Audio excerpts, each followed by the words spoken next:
Ketua Umum Partai Demokrat Agus Harimurti Yudhoyono menilai keputusan untuk hengkang dari Koalisi Perubahan untuk Persatuan dan bergabung dengan Koalisi Indonesia Maju sudah tepat. Ia bahkan mengatakan jika Demokrat masih berada di koalisi itu tentu akan hancur lebur. Sementara berdasarkan hasil rekapitulasi KPU pemirsa, Demokrat diprediksi akan mengalami penurunan kursi di DPR RI. Hasil ini berbeda dengan partai-partai yang bergabung dalam Koalisi Perubahan yang diprediksi mengalami kenaikan jumlah kursi. Ketua Umum Partai Demokrat Agus Harimurti Yudhoyono menilai keputusan untuk hengkang dari Koalisi Perubahan untuk Persatuan dan bergabung dengan Koalisi Indonesia Maju sudah tepat. AHY juga menyinggung Koalisi Perubahan yang terlihat tak solid saat pemilu belum selesai. Ia bahkan mengatakan jika Demokrat masih berada di koalisi itu tentu akan hancur lebur. Dapat saya simpulkan, ini semua adalah jalan terbaik yang diberikan Allah Subhanahu wa Ta'ala kepada kita semua. Banyak sekali hikmahnya. Sekali lagi kita bayangkan, coba kita masih di tempat yang lama. Hancur lebur, betul? Kita tahu belum selesai semua sudah kesana kemari. Kalau kita di sana kemarin, ya kita ditinggalkan sendiri. Yang lain sudah kemari. Karena kita tidak mudah menyatakan begitu-begitu. Betul kan? Alhamdulillah Tuhan dengan caranya menuntun kita bersama Bapak Prabowo. Dan kita berada dalam kemenangan. Sebelumnya, Demokrat sempat bergabung dengan Koalisi Perubahan untuk Persatuan. Demokrat bahkan sempat mendorong sang Ketua Umum AHY untuk mendampingi bakal calon Presiden Anies Baswedan. Namun rencana itu kandas karena Demokrat lalu memutuskan untuk hengkang dan bergabung dengan Koalisi Indonesia Maju yang mendukung pasangan Prabowo Subianto, Gibran Raka Buming Raka. Sementara Partai Nasdem, Partai Kebangkitan Bangsa, dan Partai Keadilan Sejahtera tetap berada di Koalisi Perubahan dan mendeklarasikan pasangan Anies Baswedan Muhaimin Iskandar. Komisi Pemilihan Umum telah mengumumkan hasil resmi pemilihan presiden dan pemilihan legislatif 2024. Berdasarkan hasil rekapitulasi nasional yang telah diumumkan Komisi Pemilihan Umum atau KPU, Partai Demokrat termasuk dalam 8 partai politik yang memenuhi ambang batas parlemen.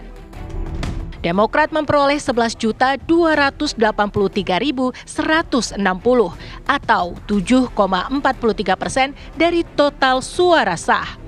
Dengan perolehan suara itu, Partai Demokrat diprediksi akan mengalami penurunan jumlah kursi. Pada pemilu 2019, Demokrat mendapatkan 54 kursi. Sementara pada pemilu 2024 diperkirakan perolehan Demokrat turun 10 kursi menjadi 44 kursi. Uniknya, kursi yang diperoleh partai-partai yang berada di Koalisi Perubahan yaitu Partai Nasdem, PKB, dan PKS semuanya mengalami kenaikan perolehan dibandingkan hasil pemilu 2019. Nasdem diperkirakan akan mengalami kenaikan sebanyak 10 kursi, PKB 10 kursi, dan PKS sebanyak 3 kursi. Kenaikan jumlah kursi juga dialami partai-partai politik di Koalisi Indonesia Maju, Partai Golkar, Gerindra, dan Partai Amanat Nasional diprediksi mengalami kenaikan jumlah kursi. Tim TV One mengabarkan.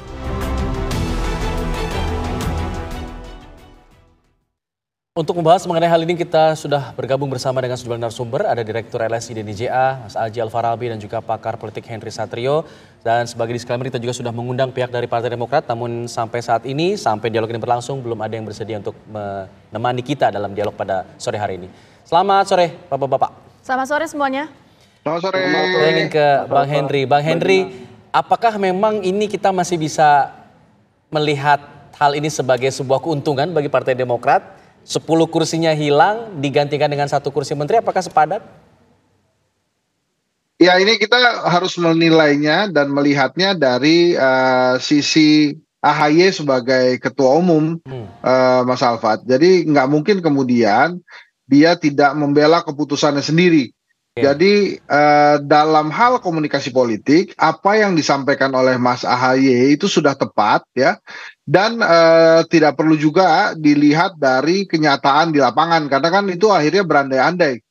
Berandai-andai itu dalam arti Partai Demokrat tidak berada di dalam koalisi perubahan, sehingga kita tidak bisa menerka-nerka apakah sebetulnya Partai Demokrat akan meningkat atau tidak suaranya, walaupun menurut saya sejak keputusan September 2023 ya, Partai Demokrat hengkang dari koalisi perubahan, sebetulnya secara kegiatan elektoral itu gerakan perubahan sudah selesai. Karena yang harusnya mengusung gerakan perubahan itu kan dua partai politik, Demokrat dan PKS yang berada di luar pemerintahan. Tapi pada saat itu kocar-kacir ya memang secara otomatis gerakan elektoral untuk gerakan perubahan itu ya menjadi mati. Nah, apa yang disampaikan oleh Mas AHY itu kan sebuah komunikasi politik, pesan politik kepada kadernya yang membenarkan keputusan yang dia buat gitu ya. Secara personal keputusan yang dibuat oleh Mas AHY itu dibenarkan. Jadi dalam arti mereka sudah berhasil masuk ke dalam pemerintahan bahkan sebelum pemilu usai. Nah ini kan menjadi keinginan dari Demokrat ya, masuk kembali dalam pemerintahan. Waktu itu melalui jalur berliku, diharapkan bukan saja berliku, mendaki, diharapkan bersama Anies Baswedan bisa menang dan masuk dalam pemerintahan. Tapi dengan keputusan pragmatis kemarin bergabung dengan Pak Prabowo di Koalisi Indonesia Maju, keputusan itu berimbas pada keberhasilan Demokrat masuk kembali ke dalam pemerintahan. Jadi ada dua hal yang berbeda, Mas Alfat, Mbak Inavita, bahwa yang pertama dia harus bicara bahwa keputusannya itu tepat secara komunikasi politik ya kepada kader-kadernya. Kemudian yang kedua tentu saja banyak alasan-alasan yang bisa dimunculkan oleh Mas AHY dengan penurunan 10 kursi itu. Kan Mas AHY bisa saja berkilah bahwa itu bila kita tidak segera hengkang itu bukan saja hilang 10 kursi tapi lebih dari 10 kursi kan bisa begitu. Konteksnya jadi, itu berarti ya. Kembali ke pidatonya Mas AHY, ini memang semata-mata untuk menenangkan dan membenarkan keputusan dari Demokrat bergabung dengan Pak Prabowo, gitu kira-kira. Ya, kita mau menuju ke Mas Aji. Mas Aji juga sepakat nggak bahwa pernyataan yang disampaikan oleh AHY ini adalah bentuk AHY ini membenarkan langkah politik dari AHY, yang mana ini kursi dari Demokrat meskipun turun tapi tidak signifikan kalau misalnya dibandingkan ketika tetap bergabung di koalisi perubahan seperti tadi Mas Hensa sampaikan. Ya, saya sepakat ya bahwa kadang kan sebuah manuver politik itu diuji di akhir ya. Jadi ketika Mas AHY ya muncul deklarasi pasangan Anies Caimin, kemudian Demokrat memilih keluar dan bergabung dengan koalisi Prabowo, kan saat itu orang akan menilai ya bagaimana kemudian hasil dari manuver itu ya. Dan ketika Pilpres kemarin dimenangi oleh pasangan Prabowo Gibran, ya kita bisa mengatakan bahwa manuver itu berhasil ya, apa yang dilakukan oleh AHY. Jadi terlepas dari apa juga yang disampaikan Mas AHY ya, dalam pidato itu kan ada kutipan yang sangat baik disampaikan oleh Mas AHY ya, bahwa we may lose the battle but we win the war. Jadi walaupun kalah dalam pertempuran tapi menang dalam peperangan. Dan saya pikir memang kemenangan Demokrat dalam Pilpres kemarin ini dibayar dengan sangat mahal oleh Demokrat. Ya. Paling tidak kan dua hal ya. Pertama adalah mereka kehilangan 10 kursi ya dari 54 pada tahun 2019 turun ke 44 kursi di tahun 2024. Dan yang kedua adalah ada bagian pemilih mereka yang pindah ya. Karena memang karakter pemilih Partai Demokrat ya dalam berbagai survei pra-pemilu kita lihat bahwa memang sebagian besar pemilih Partai Demokrat adalah pemilih yang sebetulnya anti rezim, ingin adanya perubahan. Jadi walaupun berdarah-darah tapi ya mereka menang dalam Pilpres 2019. Oke, Mas Aji, kalau memang mereka merasa menang, kenapa kemudian ada langkah politik harus membenarkan langkah politik yang diambil oleh AHY? Psikologisnya di internal Demokrat itu seperti apa sih kalau Mas Aji lihatnya? Kenapa harus ada sampai membenarkan langkah politik itu?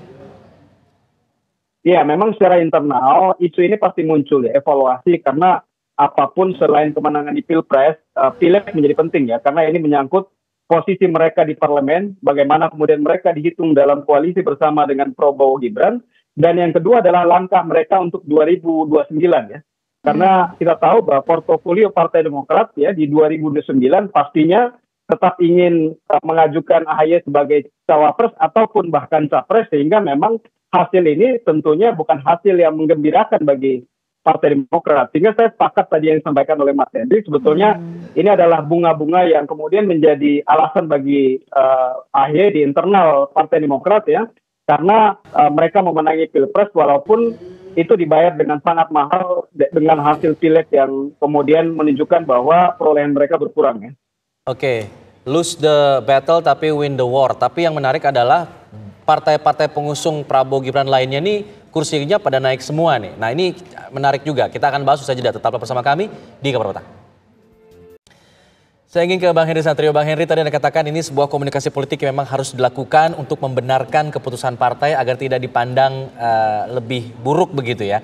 Nah ini secara kepartaian, pertanggungjawaban seorang ketua umum, jika kemudian suara pileknya turun ini seperti apa kalau dilihat secara politik gitu di internal partai? Ya, itu kan pembelaannya tadi sudah jelas. Mas Ahaye mengatakan bahwa kalau kita tidak pindah, ini kita akan lebih hancur lebur, gitu. Jadi artinya dia ingin memastikan bahwa seluruh kadernya tuh mengerti bahwa kondisi saat ini tuh kita harus bersyukur.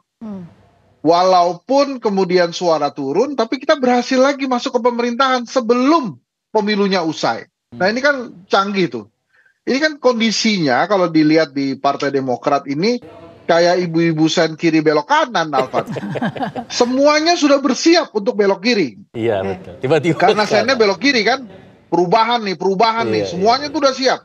Seluruh calegnya perubahan. Seluruh calegnya Anies Baswedan.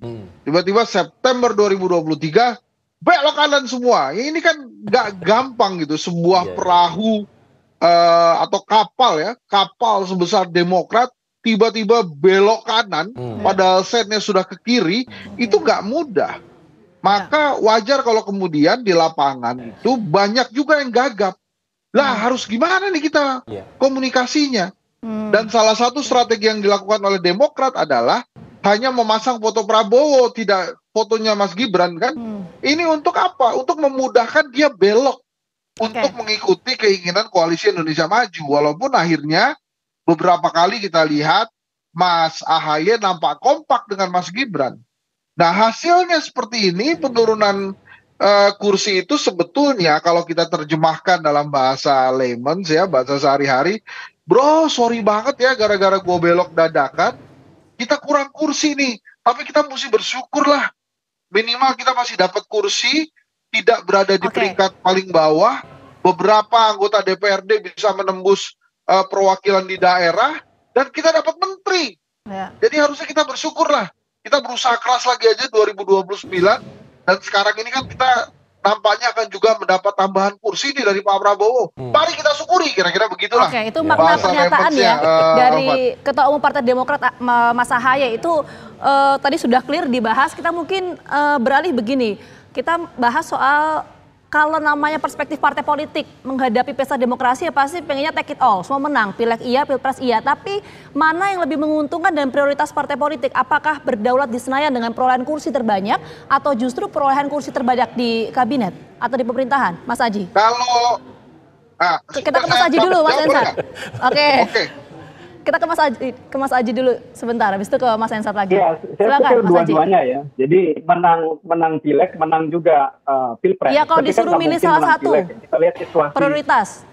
Kita lihat situasi kemarin kan sulit bagi Demokrat untuk menang pileg, tapi kan minimal kursinya kan naik ya. Itu kan target dasarnya atau target umumnya ya partai ya. Ketika pemilu berikutnya itu ada kenaikan kursi. Tapi saya pikir ada sisi positifnya ya dari manuver yang tadi dilakukan oleh Demokrat. Tadi kan sempat kita bahas bahwa manuver biasa diukur di ujungnya, dan saya pikir ada beberapa keberhasilan yang bisa diklaim oleh Pak AHY. Yang pertama ya tadi menang Pilpres, dan yang kedua adalah kursi kabinet ya. Tadi sempat disinggung oleh Mas Henry ya, minimal mungkin ada tambahan kursi yang diberikan oleh Pak Prabowo, sehingga itu kemudian menguatkan image maupun langkah Partai Demokrat menuju Pileg dan Pilpres 2029 ya. Karena kita tahu ya portofolio Pak AHY ya, sekali lagi bahwa di 2029 pastinya ya Partai Demokrat akan tetap kokoh teguh untuk mendorong beliau sebagai capres dan cawapres, dan dengan bekal ya kehadiran mereka di kabinet, saya pikir ini kemudian akan menjadi satu tambahan image yang kuat bagi AHY di pemilu selanjutnya. Oke, Bang Henry ada pandangan lain? Ya, kalau tadi pilihannya mesti menang Pileg atau Pilpres, pada saat memutuskan hengkang dari koalisi perubahan, pertimbangannya Demokrat menurut saya nggak itu. Pertimbangannya lebih ke harga diri. Wah, ini Demokrat dianggap remeh, maka kita harus keluar dari koalisi perubahan. Dan keputusan itu harus dianggap sebagai sebuah keputusan yang benar saat ini. Dan itu benar menurut saya. Karena apa? Yang pertama tadi itu penting loh, Demokrat bisa masuk ke pemerintahan sebelum pemilu usai. Yang kedua, regenerasi dari Partai Demokrat ini berjalan. Karena AHY-nya sudah masuk ke pemerintahan. Artinya sebagai ketua umum, bahkan kemarin itu di Koalisi Indonesia Maju yang masuk ke DPR ya, satu-satunya ketua umum yang tidak mendapatkan jabatan menteri kan cuma dia tuh kemarin. Nah sekarang dia sudah masuk. Artinya apa? Regenerasi di Partai Demokrat ini bisa berjalan. SBY bisa tenang saat ini. Karena anaknya sebagai ketua umum sudah punya jabatan. Yang artinya ini adalah tabungan yang berharga sekali bagi AHY untuk bisa maju nanti di 2029. Jadi memang skenarionya agak salah bagi para calegnya Demokrat yang sudah terlanjur menuju ke perubahan, tapi secara paradigma keseluruhan ini adalah langkah yang tepat yang dilakukan oleh AHY untuk Demokrat dan menyelamatkan Demokrat serta dekat kembali dengan kekuasaan. Jadi artinya kemungkinan besar Demokrat akan menambah kursi di 2029 karena menjadi bagian dari pemerintahan itu akan lebih besar, karena tentu saja namanya di dalam pemerintahan logistiknya pasti lebih besar daripada yang berada di luar pemerintahan.